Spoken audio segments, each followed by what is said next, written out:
So this is the very common issue which I face in my project. So those things I have covered in this session, and it is the very use case or very common issue. Whenever you have upgrade the cluster, some application will not working properly, or they have crashed during the cluster upgradation. So those things I have covered, like how do we upgrade the application. Here I have my Ingress ingress controller will be down after post cluster upgradation. So how do we upgrade the Ingress ingress controller using Helm chart? Those things I have covered in this session, like how do we upgrade the Ingress ingress controller, or we have to check the compatibility metrics, like how do we verify like this latest Kubernetes version is supported by this application or not. So those things I have covered in this session.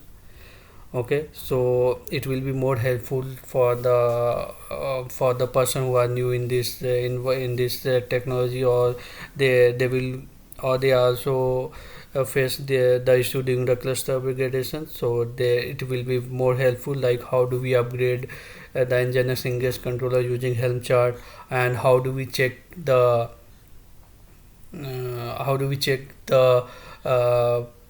uh, compatibility with the application with the latest version of. You can see a lot of issue uh, after post AKS upgradation. So you can see it here. So before AKS, before cluster upgradation, you have to do some pre-planning or post-planning. So I have created one checklist, like before cluster upgradation, what things we have to check, like before pre-task for the cluster upgradation, what we have to do post-class of cluster upgradation. So those things we have to do planning before the upgradation.